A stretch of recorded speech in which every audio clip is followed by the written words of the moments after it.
Hello everyone, मैं लोकेश कुमार आपका science classes में एक बार फिर स्वागत करता हूँ। जैसे कि हमने विकास के बारे में जो NCERT का पैटर्न कक्षा 10 की किताब थी, मैंने आपको बुक भी दिखाई थी, उसी का अगला बिंदु लेकर हम चलते हैं। तो एक बार ब्लैक बोर्ड की तरफ देखेंगे आप। आय और अन्य लक्ष्य, जैसे कि हमने कल यहाँ तक तय कर दिया था कि कोई भी व्यक्ति केवल धन उपार्जन के लिए या अपनी आय को अधिक बढ़ाने के लिए सबसे पहले विकास के ऊपर अग्रसर होता है। वो यही अवसर चाहता है कि मेरे पास अत्यधिक मात्रा में आय हो। लेकिन क्या आपने कभी ये सोचा है कि हर चीज को धन के साथ या धन से खरीदा जा सकता है? ऐसा नहीं है। इसी के लिए हमने इस अगले चैप्टर का बिंदु है आय और अन्य लक्ष्य। सबसे पहले लक्ष्य है हमारा बराबरी और समानता का व्यवहार। दूसरा पॉइंट है हमारा स्वतंत्रता। तीसरा पॉइंट है हमारा सुरक्षा और चौथा पॉइंट है हमारा आदर और सम्मान।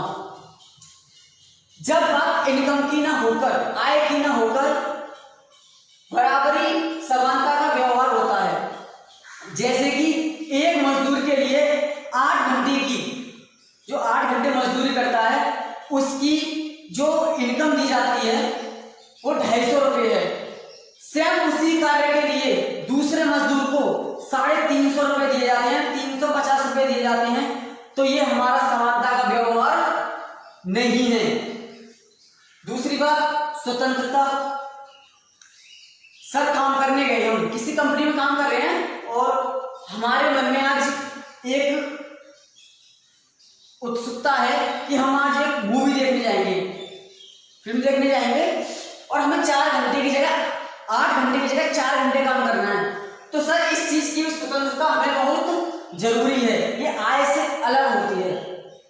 फिर सुरक्षा। लोग सरकारी जॉब के लिए ही क्यों चाहता है?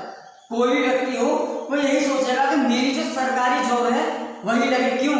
क्योंकि उसको अपनी जो नौकरी है, सेवा हो या कोई अन्य काम हो, उसमें वो देखेगा मेरी सुरक्षा यह है। सरकार तो रिटायरमेंट करेगी नहीं, लेकिन प्राइवेट या निजी मजदूरी होगी या प्राइवेट कंपनी होगी, वो क्या करेगी?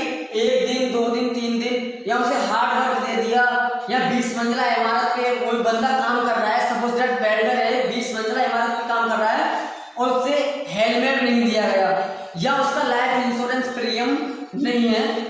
आपके लिए बता दूं मैं, IRDA के अनुसार हमारे जीवन के बीमा होते हैं, इस बात के लिए नोट करेंगे आप। तीसरा आता है हमारा आदर और सम्मान। कोई भी छोटा मजदूर हो या कोई बड़ा मजदूर हो, अपने जो बड़े अधिकारी हैं या मालिक है उससे यही चाहता है कि उसे संपूर्ण सम्मान मिले। काम तो कर ही रहा है भाई, ये नहीं कि छोटी सी बात पे डांट दिया, धमका दिया या उसे काम से वर्कआउट कर दिया, बाहर निकाल दिया काम से। तो ऐसा भी नहीं होना चाहिए। तो ये जो हमारा पॉइंट था आय और अन्य लक्ष्य, ये इसके अंतर्गत आता है।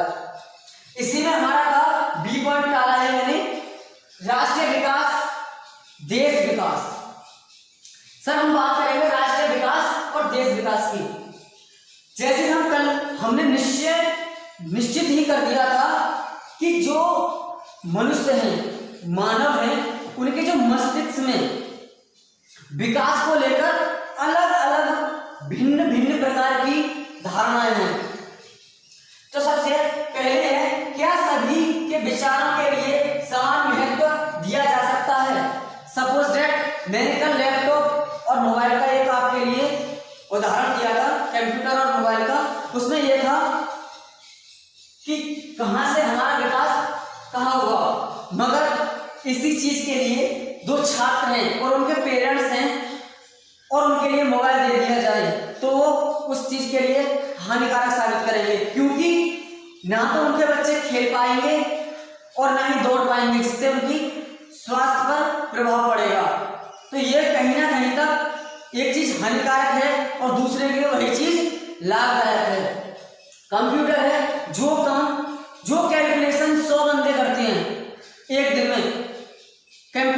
अकेला करता है उसे, तो वो लाभदायक है। लेकिन मोबाइल माता पिता के लिए, बच्चों के लिए हानिकारक है। तो ऐसे ही जब राष्ट्रीय विकास की बात होती है तो हमें यह देखना पड़ता है कि ये जो विचार हैं हमारे कितने अलग हैं, हानिकारक हैं या लाभदायक हैं, तो ये भी बहुत सोचना जरूरी होता है। दूसरा पॉइंट है, क्या सभी के लिए न्यायपूर्ण और सही राय होगी? अभी कोई पॉइंट है, सपोज दैट मेरे ऊपर कोई क्लेम हुआ, आपके ऊपर कोई क्लेम करता है, उसको जब तक न्याय नहीं मिलेगा तो क्या मान जाएंगे ये ठीक है? ये भी कुछ ठीक नहीं है। तीसरा पॉइंट है, हमें यह भी सोचना चाहिए, सोचना होगा कि क्या कार्य करने का कोई और बेहतर तरीका है। जैसे कि अभी मैंने एग्जांपल दिया था कि माता पिता के सामने अगर बच्चे सेल फोन का यूज करते हैं तो उनके लिए वो हानिकारक बताते हैं, मगर वही बच्चे बड़े होकर उसी सेल फोन से अगर बिजनेस करें तो माता पिता उसे हानिकारक नहीं बताएंगे, क्योंकि वहां पर उनकी जो आय है, इनकम की बात थी, वहां पर उनकी पढ़ाई की बात थी। तो ये भी सोचना जरूरी होता है कि क्या इसका और कोई बेहतर तरीका हो सकता है। जैसे कि किसी बच्चे के लिए सपोज 7 o'clock वो स्कूल जाता है अपने, और शाम को आता है 12 बजे, लौट के आता है दोपहर में, और 2 घंटे रेस्ट, फिर 2 घंटे मोबाइल चलाता है, उसके बाद शाम को 2 घंटे टहलता है और रात को विदाउट मोबाइल रीडिंग करता है, तो उसके पेरेंट्स हैं उसके लिए अच्छा कहेंगे, बहुत अच्छा है। इस बात से हमारी एक बात मिलती है, इन सभी तथ्यों को सोचना ही राष्ट्र विकास का अभिप्राय है। जब हमारी समझ में नेगेटिविटी और पॉजिटिविटी दोनों होंगी तो ये राष्ट्र विकास का अभिप्राय होगा। इसमें तीसरा पॉइंट था हमारा औसत आय। भैया पैसे तो कमा लिए, अब पैसे कमा लिए, मेरे पास तो 100 रुपये हैं, मैं 100 रुपये काम करता हूं, आप वो 2000 रुपये काम करते हो, तो उससे ये चीज होता है कि प्रति व्यक्ति आय या औसत आय, औसत आय को आप प्रति व्यक्ति आय भी कह सकते हैं। तो इसकी जो कैलकुलेशन है वो कैसे होगी, तो उसके लिए छोटा सा मैंने ये ग्राफ बनाया है, समझने की कोशिश कीजिएगा। पहले मैंने देश डाला है, एक बुक्स में ही है आर्टिकल, 2012 में नागरिकों की मासिक आय, देश का और देश का, 1 नागरिक, 2 नागरिक, 3 नागरिक, 4 नागरिक और 5 नागरिक।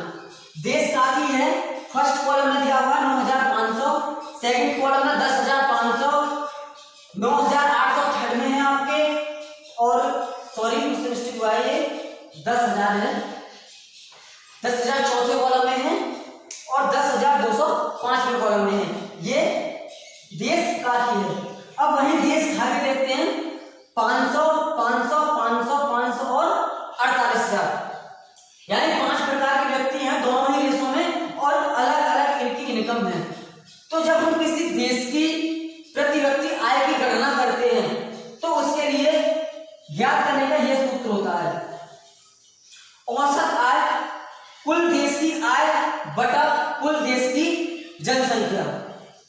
तो आप सभी को जोड़ें और इससे पॉपुलेशन ऑफ कंट्री से भाग देते हैं, आपका ये औसत आय निकल आएगा। अब चौथा पॉइंट है हमारा आय के मापदंड। अगर मैं यहां तक की बात करूं औसत आय, तो यहां पर स्पष्ट होगा, राज्य यहां लिखा हुआ है मैंने 2015-16 में प्रति व्यक्ति आय, तो भैया हरियाणा की सबसे ज्यादा है, हरियाणा की सबसे ज्यादा 1,62,034 रुपये, वही केरल 1,55,516, बिहार की 34,160।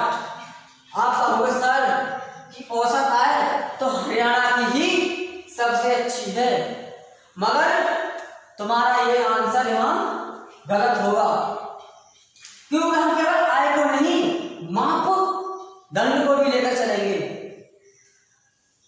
तो मापदंड को लेकर हम जब चलेंगे तो सबसे पहले हम देखेंगे, जैसे कि हरियाणा है हमारा, हरियाणा में 1,62,034 रुपए की प्रति व्यक्ति आय है, परंतु यहाँ की जो साक्षरता दर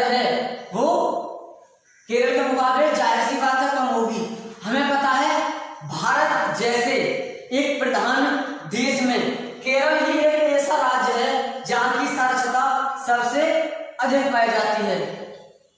तो आप इसके क्लियरेशन के लिए मेरा थर्ड पार्ट देखें। जय हिंद, जय भारत। मेरे चैनल को सब्सक्राइब करें। मैं लोकेश कुमार आपसे फिर विदा लेता हूं।